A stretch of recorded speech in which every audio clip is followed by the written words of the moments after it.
চলো দাদা, রাম রাম। রাম রাম।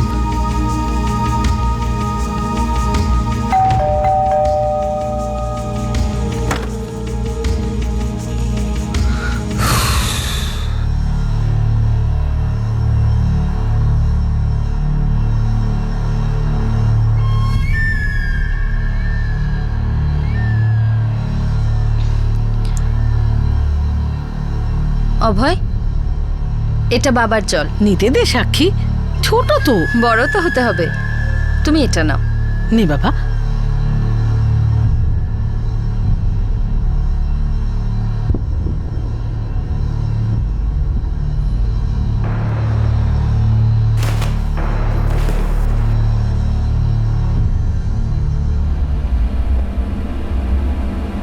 তুমি ছাড়ো, আমি করে দিচ্ছি।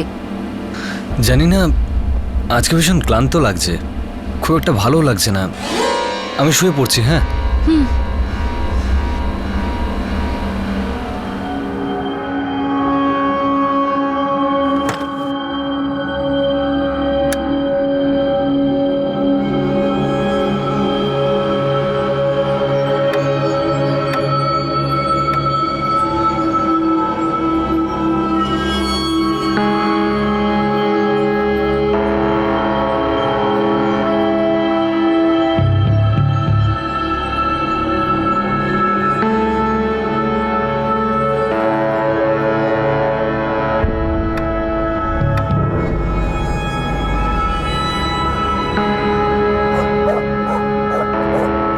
নজফগড়, দিল্লি। একটা লোয়ার মিডল ক্লাস ফ্যামিলি রোজকার মতোই ঘুমে আচ্ছন্ন ছিল। সবাই হয়তো আলাদা আলাদা স্বপ্ন দেখছিলেন, কিন্তু কেউ হয়তো এই স্বপ্নটা দেখেননি যে যে লোকটা দিনের বেলায় তাদের বাড়ির আশপাশে ঘুরে বেরিয়েছে, সে রাতে আবারও তাদের বাড়ি আসতে চলেছে। আর সে একা আসছে না।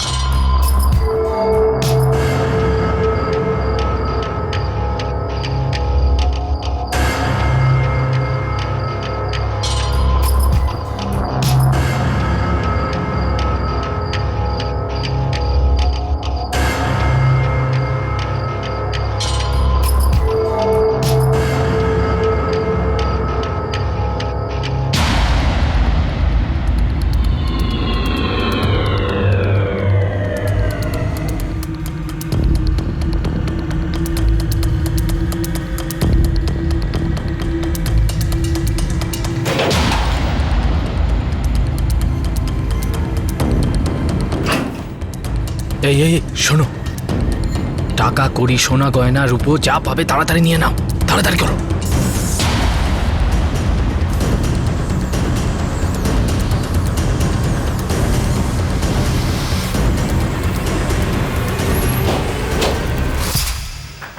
কে?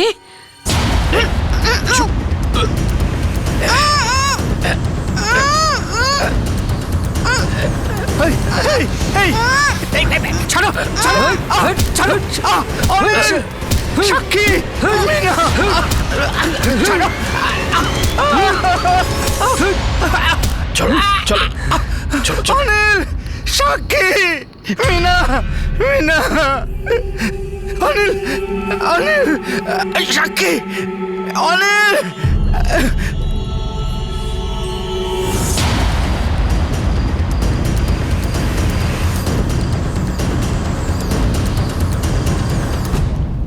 মিনা, মিনা, অনিল, অনিল, অনিল, সাক্ষী, অনিল, অনিল, অনিল, অনিল, অনিল, অনিল। বাবা, বাবা কি হয়েছে? বাবা, বাবা, বাবা, বাবা, বাবা কি হয়েছে? চোর এসেছিল, চোর। তোর মা কেন হয়ে গেছে? যাও যাও যাও, গিয়ে দেখো। বাবা, মা কি হয়েছে? মা, মা, মা ঠিক আছো তো? মা, মা, মা তুমি ঠিক আছো তো?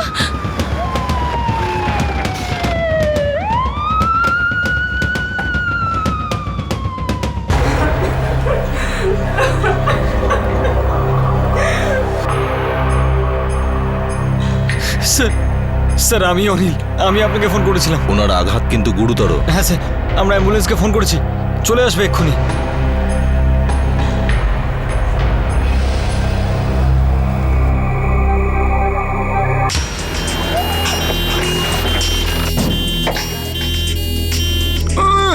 ধীরে সুস্থে, সাবধানে। বাবা।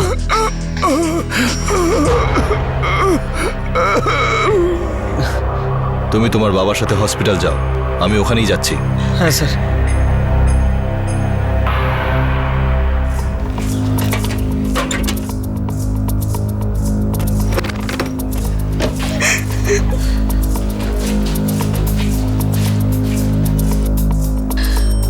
আমরা তো কিছু দেখতেই পাইনি স্যার। বাবা যখন ঘষতে ঘষতে দরজার বাইরে এলো, দেখলাম যে ওনার খুব চোট লেগেছে। আর মা তো স্যার মনে হচ্ছে লুট করা হয়েছে। পোস্টমর্টমের পরে ইনকোয়ারি করব। দুজন কনস্টেবলকে বাইরে মোতায়েন করো, আরেকজনকে বাড়ির ভেতরে। গলা টিপে মারা হয়েছে ইন্সপেক্টর। এই ভদ্রমহিলার বয়স 63 বছর। আত্মরক্ষা করতে পারেননি, ওনার গলার উইন্ড পাইপ পুরোপুরি চোখ হয়ে যায়, সাফোকেশন হয়, তারপর মৃত্যু। বাঁ পায়ের ফিমার, ডান পায়ের টিবিয়া, মাল্টিপল কম্পাউন্ডেড ফ্র্যাকচার, আর প্রত্যেকটা ফ্র্যাকচারই খুব সিরিয়াস। প্রাণের কোনো ভয় নেই তো ডাক্তারবাবু? না, সেরকম কিছু নেই, তবে উনি খুব বড় শক পেয়েছেন।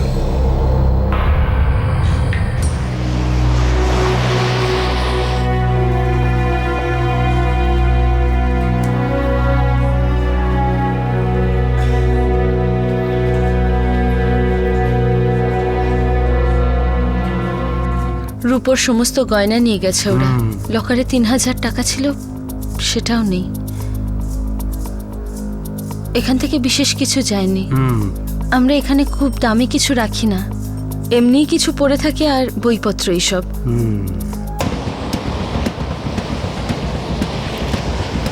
স্যার উপর গয়না 10,000-এর আর 3,000 নগদ। বৌমার কথা অনুযায়ী টোটাল 13,000-এর হিসেব পাওয়া যাচ্ছে। আমাদের নিরীহ বয়স্কদের ওপর অত্যাচার করা এই কাপুরুষদের জবাব দিতে হবে।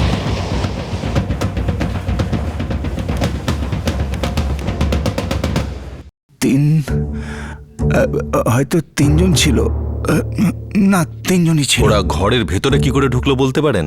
বলতে পারবো না স্যার, সিঁড়ি দিয়ে উঠে ছাদ দিয়ে চলে গেছে, হয়তো ওখান দিয়েই এসেছিল ওরা। আপনি সবার আগে কি দেখেছিলেন? আমি প্রথমে শুনতে পেয়েছিলাম আমার স্ত্রী মিনা আর ওর গলার গঙ্গানি। আমি ঘাবড়ে গেছিলাম, এসব কি হচ্ছে, কোনো আমি খারাপ স্বপ্ন দেখছি না তো? দেখলাম যে ওই 3 জন। আপনি ওদের মুখ দেখেছিলেন? ওদের কেমন দেখতে আমাদের জানাবেন? মুখ ঢাকা ছিল স্যার। মুখোশ পড়েছিল? ওরা 3 জন কালো মুখ ঢাকা মুখোশ পড়েছিল। ওদের মধ্যে 2 জন আলমারি ভাঙছিল আর একজন আমার মিনার গলা টিপে ধরেছিল। আমি চেঁচালাম তো ওরা একজন স্টিক নিয়ে ঝাঁপিয়ে পড়লো। আমি চেঁচাতে লাগলাম, অনিল, সাক্ষী। ওনার চিৎকার শুনেই আপনি উঠে পড়েছিলেন? না স্যার, আমি ঘুমোচ্ছিলাম, ঘরের দরজা বন্ধ ছিল। আমি তখন বুঝতে পারলাম যখন বাবা চিৎকার করতে করতে দরজা ধাক্কাচ্ছিলেন। মিনা, মিনা কোথায়? চুপ কেন তোমরা, চুপ কেন? মরে গেছে নাকি? ওরা কি তাহলে মেরে ফেললো আমার মিনাকে?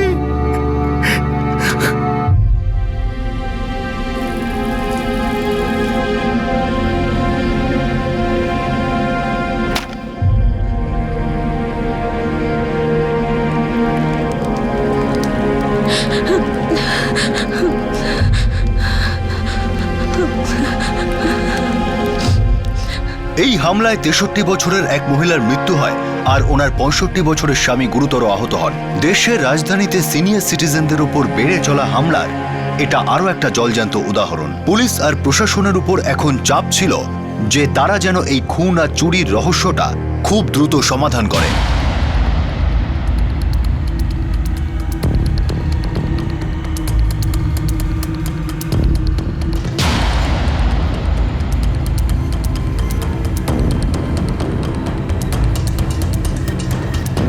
কি হলো? কিছু পাওয়া গেল? স্যার ওরা এই মইটা ব্যবহার করেছে ছাদে ওঠার জন্য। ছাদে কোনো দরজাও নেই, যে কেউ ছাদ দিয়ে অনায়াসেই ঘরের ভেতরে ঢুকতে পারে। স্যার ওই মইটা ওটা বহু বছর ধরে আমাদের বাড়ির পিছনেই থাকে। কেন? এমনিই থাকে। অনিল, তুমি কি কাজ করো? সিকিউরিটির কাজ করি মাস্টার প্লাজাতে। তোমার বাবা কাজ করেন নাকি রিটায়ার হয়েছেন? আগে করেন তো স্যার, দয়াল ইন্টারন্যাশনাল স্কুলে। আপনি হয়তো চেনেন, আমাদেরই গ্রামে। হ্যাঁ হ্যাঁ, কি কাজ করেন সেখানে? ওখানে পিওন আমার বাবা। স্যার যত খোঁচর আছে না, কেউ এই ঘটনার ব্যাপারে শোনেনি স্যার। তার মানে ব্যাপারটা পরিষ্কার যে আশেপাশের কারোর কাজ না। তাহলে ওরা তিনজনকে? স্যার যারাই এটা করেছে তারা খুব বড় খেলোয়াড়। মুখোশ পরে আসা, হকি স্টিক দিয়ে মারা, মই বেয়ে ওঠা, এরা আগে থেকেই কোনো প্ল্যানিং করে রেখেছিল স্যার। আর বাড়িটাকে খুব ভালো করে দেখেও রেখেছিল স্যার। স্যার মামলাটা একটু গড়বড় আছে। স্যার গত সপ্তাহে 35টা চোর জেল থেকে ছাড়া পেয়েছে, সবাই সইও নিয়েছি। ওই এলাকার 45টা দাগি আসামিকে রাউন্ড আপও করেছি, অনেক জিজ্ঞাসা করেছি, কয়েকটাকে ঠেঙিয়েছি, কিন্তু স্যার কোনো সালা মুখ খুলছে না। অনিল তো আমাদের এখানে গত 5 বছর ধরে কাজ করছে স্যার। আর কিছু না, রেকর্ড ক্লিন। ওর বাবার সঙ্গে কোনো ঝগড়া ঝামেলা ছিল? না না, মানে আমি তো এরকম কখনো শুনিনি, আর হওয়াটাও অসম্ভব। কারণ আমি যতদূর জানি অনিল খুব সাদাসিধে ঘরোয়া একটা ছেলে। এই প্রায় 10-12 বছর হলো রে এখানে এসেছে। কোনো ঝামেলা, পরিবারে কোনো ঝগড়াঝাটি? সে আর কোন বাড়িতে হয় না হ্যাঁ, স্যার। কিন্তু কিছু বাড়িতে একটু বেশি হয়। প্রতিবেশীরা দেখে শোনে। তেমন কিছু ছিল না, যদি কিছু থেকে থাকে তাহলে 4 দেওয়ালের মধ্যেই ছিল। না স্যার, এরকম কোনো ব্যাপার না, আমাদের বাড়িতে কখনো ঝগড়া ঝামেলা হয়নি। আপনার কোনো ননদ, দেওর, যা কেউ নেই?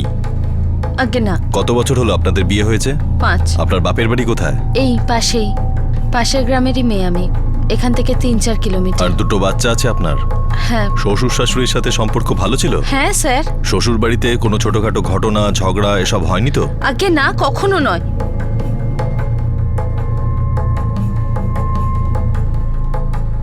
বাবা, সাক্ষী কিছুক্ষণের মধ্যেই খাবার নিয়ে চলে আসবে। আমায় এখন যেতে হবে, 2 দিন হয়ে গেল ডিউটিতে যাইনি। আমার চিন্তা করিস না, তুই কাজে যা।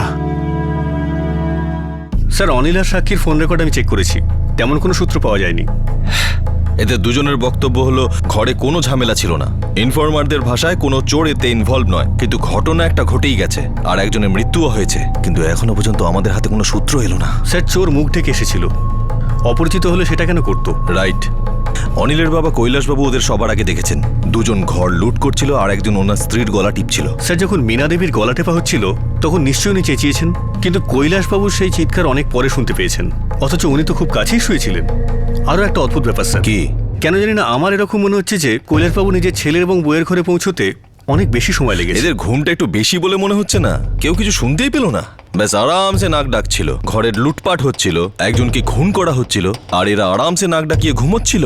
স্যার মীনা দেবীকে গলা টিপে মারা হয়েছে, কিন্তু কৈলাসবাবুকে মারা হয়। আরে ওনাকে মেরেছে, খুব বাজেভাবে মেরেছে। স্যার কিন্তু কোথায়? শুধু পায়ে? হকি স্টিক দিয়ে শুধু পায়েই কেন মারা হলো? কিছু তো একটা গন্ডগোল আছেই, আর আমার মনে হচ্ছে গন্ডগোলটা ঘরের ভেতরেই।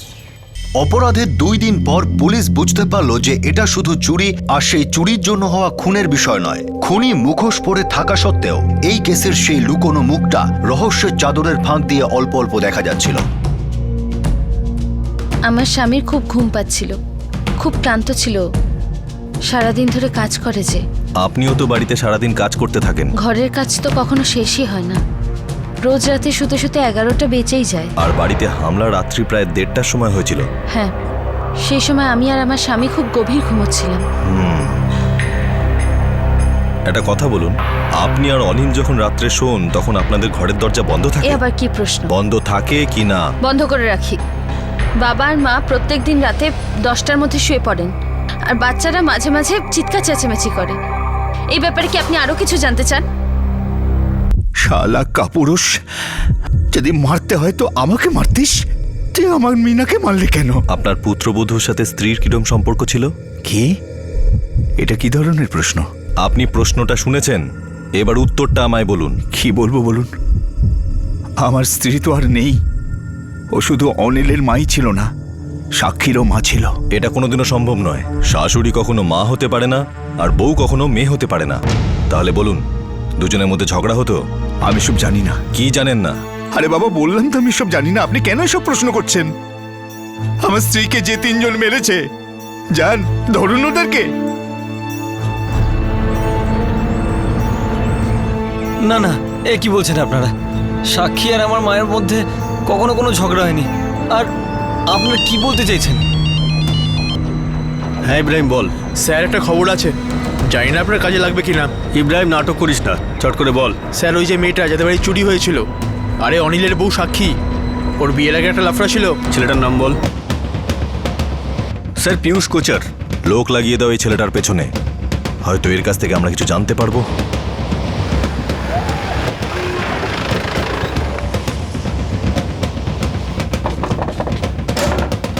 আপনি সাক্ষীর বাবা? আগে হ্যাঁ, কি হয়েছে?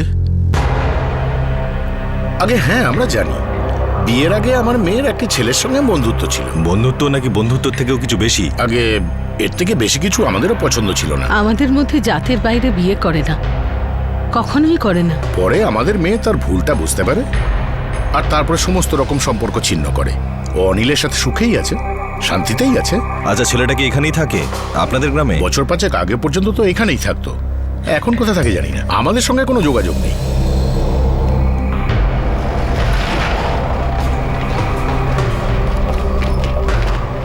কি আজে বাজে কথা বলছেন আপনারা?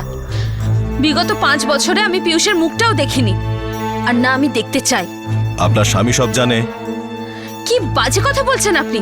আপনি মায়ের খুনিকে খুঁজে বের করার বদলে আমাদের সম্পর্কের মধ্যে আগুন লাগানোর চেষ্টা করছেন। হয়তো 5 বছর আগের লাগা আগুনের কিছু ফুলকি এখনো জ্বলছে।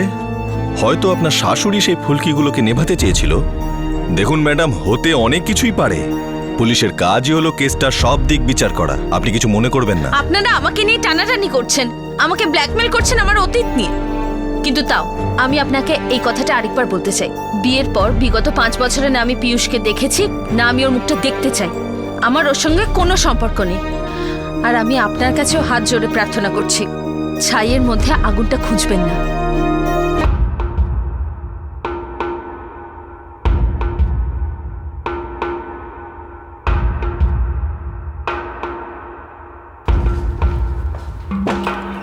স্যার এই পিয়ুষ কোচার দ্বারকায় থাকে। সাক্ষীর বিয়ে হওয়ার 3 মাস পরে পিয়ুষও বিয়ে করে নেয়। 3 বছর একটা বাচ্চা আছে, রবি নাম তার। দ্বারকাতেই ও বউ বাচ্চা নিয়ে থাকে। কি কাজ করে? হরকিষণ দাস পাবলিক স্কুলে পিয়নের কাজ করে। Phone records? স্যার সাক্ষী আর পিয়ুষ দুজনেরই ফোন রেকর্ড চেক করেছি, দুজনের কোনো কথা হয়নি। আমার মনে হয় এই মহিলার অতীত আমাদের কোনো কাজে লাগবে না। স্যার হয়তো লাগবে। এই ফোন রেকর্ডগুলো দেখুন, একটা নাম্বারের সঙ্গে পিয়ুষের অনেকবার কথা হয়েছে 6 মাস ধরে। স্যার মার্ডারের রাতেও ওর সঙ্গে কথা হয়েছে 19 আগস্ট 2012। কার নম্বর এটা? স্যার এখনো লোকেট করা যায়নি, সুইচ অফ। 63 বছরের মিনা ধাবন মার্ডার কেসে অবশেষে পুলিশ একটা ব্রেক থ্রু আশা করছিল। আর সাক্ষীর এক্স বয়ফ্রেন্ড আর সাক্ষীর শ্বশুরবাড়িতে হওয়া হামলার মাঝে কানেকশন করা এখন বাকি ছিল। কিন্তু পরিস্থিতি বলে দিচ্ছিল যে হয়তো কোনো পুরনো কেচ্ছা প্রকাশ পাবে।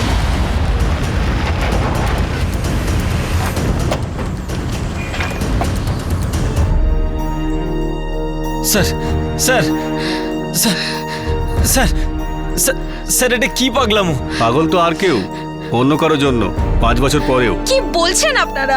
বলতে তো এবার আপনাকে হবে, পুলিশ থানায়। স্যার এটা কি হচ্ছে আমি কিচ্ছু বুঝতে পারছি না। আমাদের কাছে প্রমাণ আছে যে আপনার মায়ের হত্যাকাণ্ডে আপনার স্ত্রীর হাত রয়েছে। কি বলছেন স্যার আপনি? স্যার এটা অন্যায় হচ্ছে না, স্যার।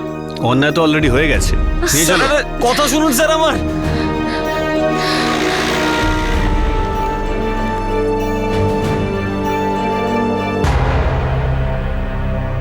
চুরি তো একটা অজুহাত মাত্র।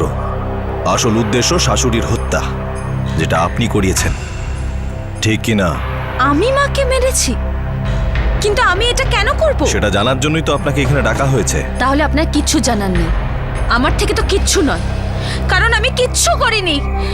এই নম্বরটা দেখুন, 4445678999। 6 মাস আগেই নাম্বারটা অ্যাক্টিভেট করা হয়েছে। আর আপনার এক্স বয়ফ্রেন্ডের সাথে এই নম্বরে রোজ কথা হয়েছে 19 আগস্ট 2012। আপনার শাশুড়ির হত্যা হয়েছিল, একটা চুরির নাটক হয়েছিল, আর সেই রাতে এই সিম কার্ডের লোকেশন আপনার বাড়িতে পাওয়া গেছে। আর এই নম্বর রাত্রি 1:30টার পর সুইচ অফ হয়েছে। রাত 1:30টার সময়, মানে হামলা হওয়ার পর। কিন্তু আমি এইসবের ব্যাপারে কিচ্ছু জানি না। দেখুন, আমরা যদি চাই না, তাহলে আপনার বাড়ির এক একটা ইট আলাদা করে ওই সিম কার্ড আর ওই নাম্বারটা খুঁজে বার করব। আপনার ভালো এটাতেই হবে যে আপনি এই মুহূর্তে সবকিছু সত্যিটা বলে ফেলুন।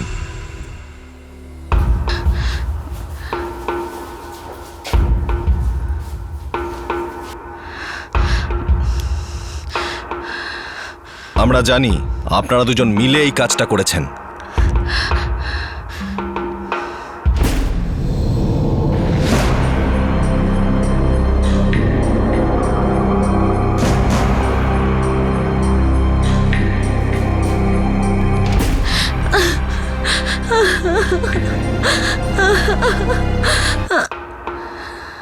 আমরা জানি আপনারা দুজন মিলে এই কাজটা করেছেন।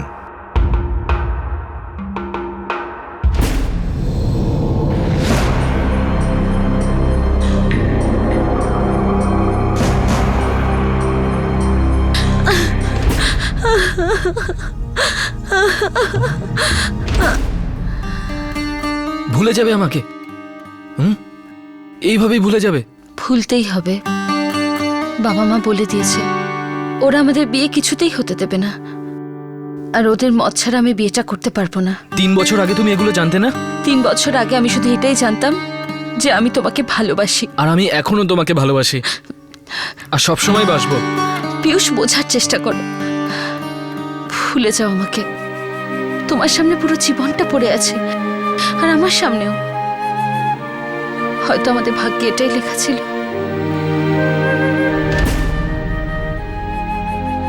কিন্তু আমি পিয়ুষকে কখনো ভুলতেই পারিনি। অনিলের সাথে আমাকে জোর করে বিয়ে দিয়ে দেওয়া হয়। আমি কখনো করতে চাইনি ওই বিয়েটা। আমি রাগের মাথায় বিয়ে করেছিলাম, সাক্ষীকে তো আমি ভুলতেই পারিনি। আর আমি যদি কিছু ভুলতে পারি, সেটা আমার কষ্টকে। আমি আমার পরিস্থিতির সাথে নিজেকে মানিয়ে নিয়েছিলাম। আমরা দুজনে তো আলাদা আলাদা সংসার শুরু করেছিলাম নিজেদের মতো করে। তাহলে এই দুই পৃথিবী এক হলো কি করে?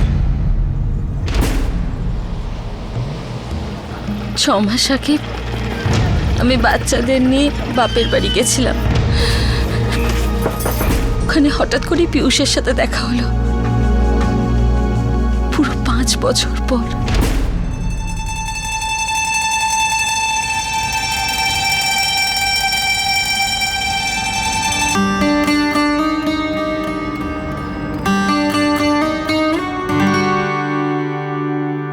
এখানে ওই পাশের ব্যাংকটাতে চেক ফেলতে এসেছিলাম, মনে হলো যেন তোমাকে দেখলাম। ভালো করে দেখলাম তুমিই ছিলে। আমার তো দ্বিতীয়বার ঘুরে দেখার প্রয়োজনই পড়ল না, দূর থেকে দেখেই চিনেছিলাম। আমার তো মনে হয়েছিল তুমি হয়তো আমাকে ভুলেই গেছো, হয়তো আমার নামটাও। তুমি সত্যি এটা ভেবেছিলে? আমাকে কখনো মনে পড়ে? আমি এখন অন্য কারো স্ত্রী। আমিও অন্য কারোর স্বামী। তোমাকে রোজ মনে পড়ে আমার। একটা সময় ছিল যখন তোমার হাত না ধরলে তুমি রেগে যেতে আমার উপর। যখনই আমরা দেখা করতাম, আমাদের দুজনের হাত এক হয়ে যেত। তোমার হাত ধরে আমি তোমার হৃদস্পন্দন শুনতে পেতাম। আর আমার হৃদয় শুধু তোমার জন্য কাঁপতো।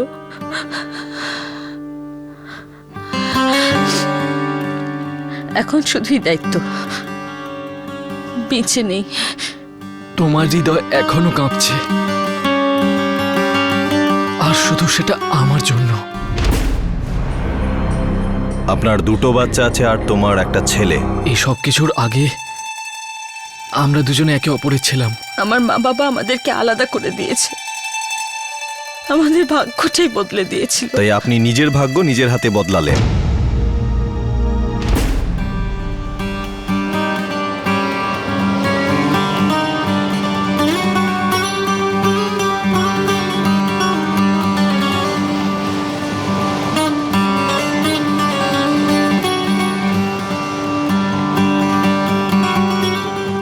আজকে একটু অসুবিধা আছে।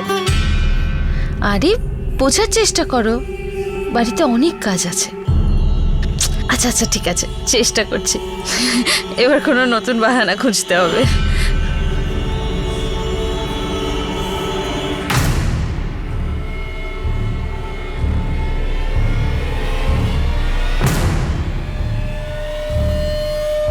ফোন লুকোচ্ছিস কেন মা? এটা নতুন মনে হচ্ছে। না, ওই আসলে এমনি নিয়েছি। আমার মনে হলো অনেক পুরনো ফোন, হয়তো বিয়ের আগে থেকেই আছে তোর কাছে। মা, ওই ডালটা পুড়ে যাবে। সব তোরই হাতে মা, ফুরতে দিস না, বাঁচিয়ে রাখ।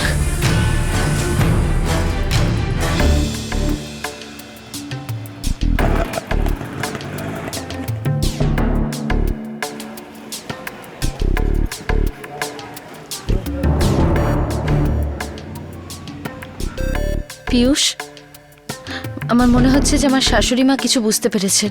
মানে আবার ছেড়ে চলে যাবে আমাকে তুমি? না পিয়ুষ, কিন্তু আমরা রোজ রোজ এরকম ভাবে দেখা করতে পারবো না। দেখা করতে পারবো। আমি রোজ দেখা করতে চাই তোমার সাথে। তোমার সাথে না দেখা করলে দিনটা অসম্পূর্ণ যায়, রাতটাও খুব বাজে কাটে। তোমার কি মনে হয় আমি কি এটা চাই না? কিন্তু আমার মনে হয়েছে আমার শাশুড়ি মা কিছু শুনেছেন, সেজন্য আমাকে এবার নতুন কোনো রাস্তা খুঁজতে হবে। আবার কবে দেখা করবে? ফোন করবো।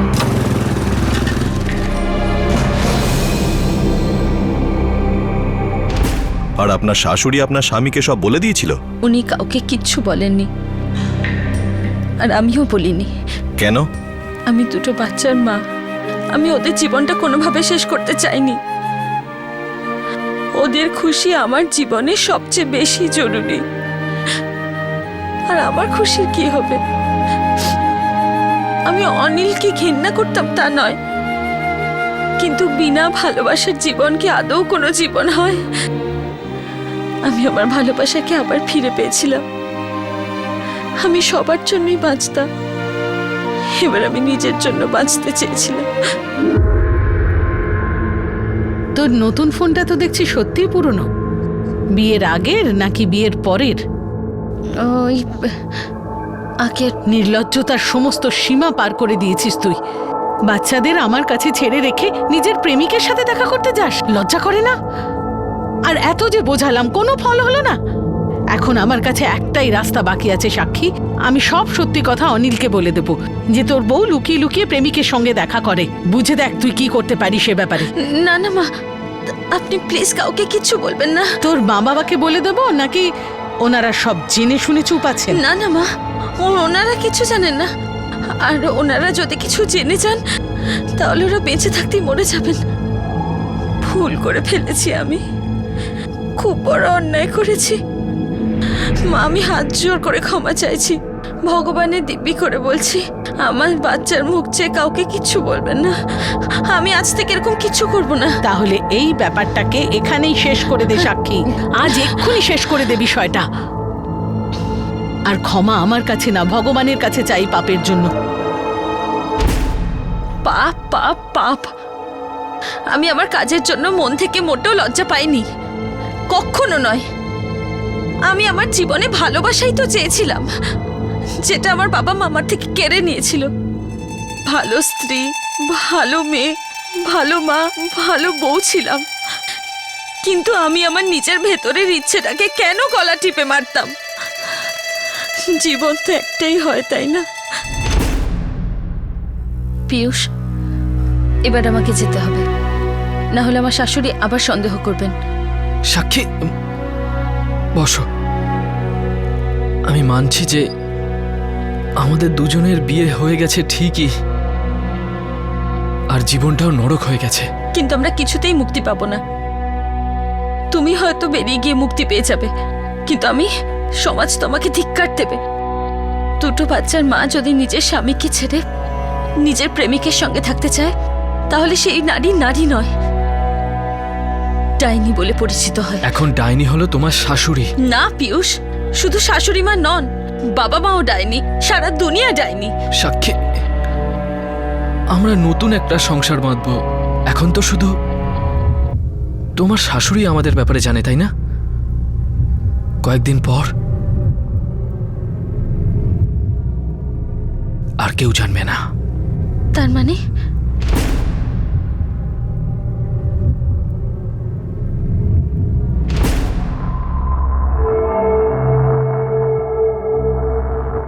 হ্যাঁ পিয়ুষ, মইটা ঠিক ওখানেই আছে যেখানে তুই বলেছিলি, আর বাড়িতে ঢোকার রাস্তাও ওটাই। তাহলে আজকে রাতেই খেলা শেষ করতে হবে। সাক্ষী তো উঠবে না, কিন্তু ওর স্বামীর ভরসা নেই।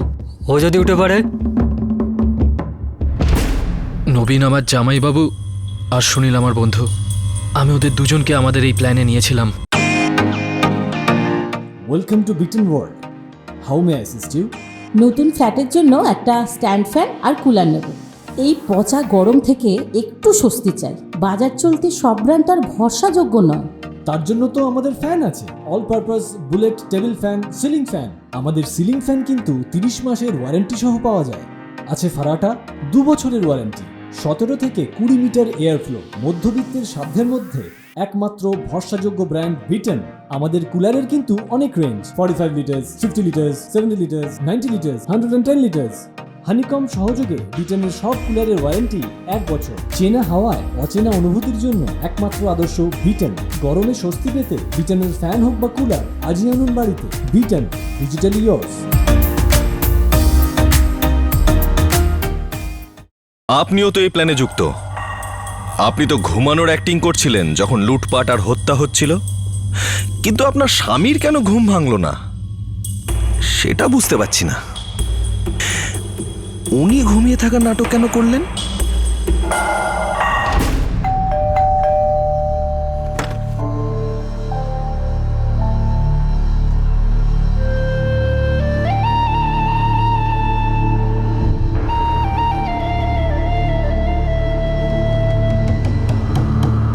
অভয়, এটা বাবার জল, তুমি এটা নাও।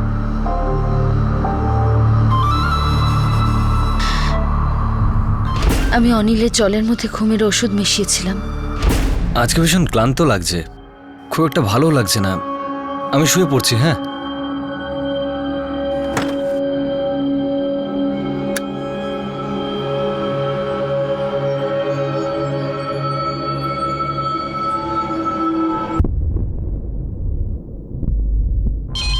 সাক্ষী, হ্যাঁ সাক্ষী, রেডি।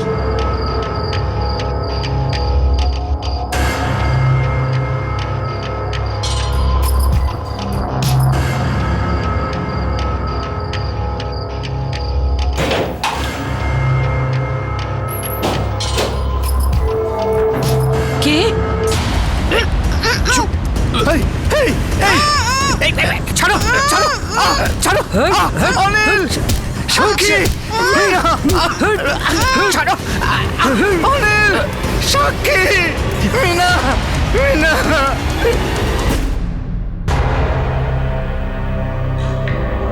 অন্যের জীবন কেড়ে নিয়ে নিজের জীবন সাজাচ্ছিলে, ডিভোর্স নিয়ে নিতে, নতুনভাবে শুরু করতে।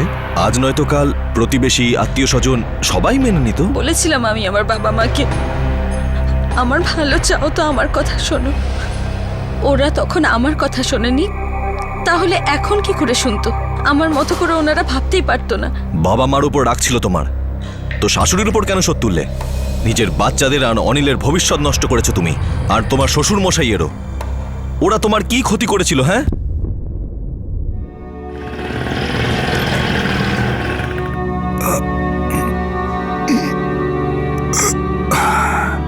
বাবা, আমি জল নিয়ে আসছি।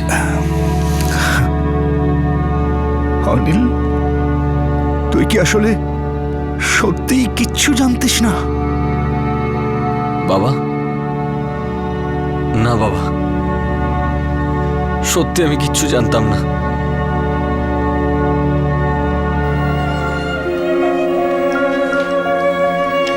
একবার বলতে পারতে, বিয়ের আগে অথবা আশীর্বাদের আগে। কি লাভ হতো তুমি বিয়ের জন্য না বলে দিতে, আর তখন আমার বিয়ে আমার বাড়ির লোক অন্য কোথাও দিয়ে দিত। তাহলে বিয়ের পর অন্তত বলতে পারতে, যাতে তুমি নোংরা নোংরা গালি দিতে পারতে, উল্টো পাল্টা প্রশ্ন করতে পারতে, হয়তো তুমি মারতেও। অনেক পরিশ্রম করছিলাম আমি, আমাদের জীবনটাকে আরো ভালো করবার চেষ্টা করছিলাম আমি। তোমায় তোমায় অনেক আনন্দ দিতে চেয়েছিলাম, কিন্তু আমি কি করে বুঝবো যে আমি তোমাকে আনন্দ দিতেই পারবো না? একবার তো সত্যিটা বলতেই পারতে। অনিল, তুমি বলার জন্য শুধু এই কথাটা বলছো। যদি বলে দিতাম তুমি মোটেও শুনতে পারতে না, আর যদি শুনতেও পারতে তাহলে কি বা করতে? নিজের জন্য, আমার জন্য, আমাদের বাচ্চাদের জন্য।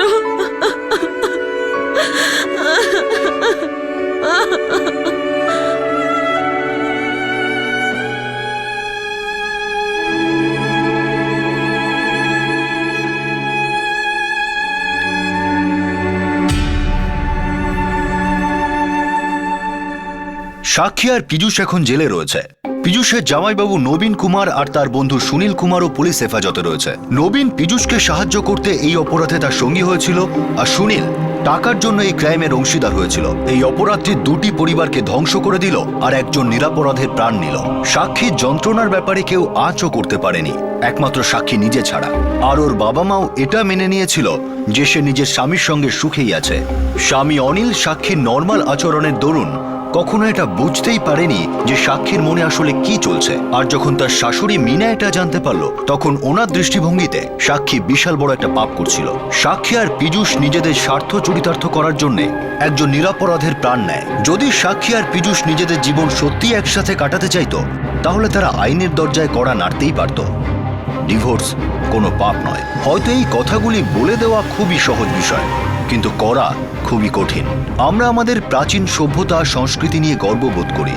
প্রাচীন কাল থেকে চলে আসা এই প্রথাগুলিকে আমরা চোখ বুজে বিশ্বাস করে নিই। এটা ভুলে যাই যে কোনো সমাজ তখনই সমৃদ্ধশালী হয় যখন তার চিন্তাধারা সময়ের সঙ্গে সঙ্গে পরিবর্তিত হয়। কিন্তু দুর্ভাগ্যবশত আমরা সেই পরিবর্তনের ইঙ্গিত শুনতে পাই না। আর জাতি, উপজাতি, আরও না জানি কত শত ভয়ঙ্কর গোড়ামির দ্বারা ইন্ডিভিজুয়াল ফ্রিডম আর খুশিগুলোকে গলা টিপে মেরে ফেলি। এটা বলা কি ঠিক হবে না যে অপরাধ ল অ্যান্ড অর্ডার সমস্যার বদলে একটা সামাজিক সমস্যা? এটা বলা কি ঠিক হবে যে অপরাধ প্রায়শই একটা পঙ্গু আর অসুস্থ মস্তিষ্কের সাহায্যে হয়, যেটা প্রশাসনকে কোনো সতর্কতা দেয় না যে অপরাধ হতে চলেছে? এটা বলা কি ঠিক হবে যে হিউম্যান ইমোশন আর মানুষের চাহিদার পারদ যখন খারাপ চিন্তার দিকে চলে যায়, তখন অপরাধের পাল্লা ভারী হয়, আর সেই খারাপ চিন্তা থেকেই জন্ম নেয় ক্রাইম। আপনাদের সঙ্গে আবার দেখা হবে ক্রাইম পেট্রোলে আরও একটা নতুন কেস নিয়ে।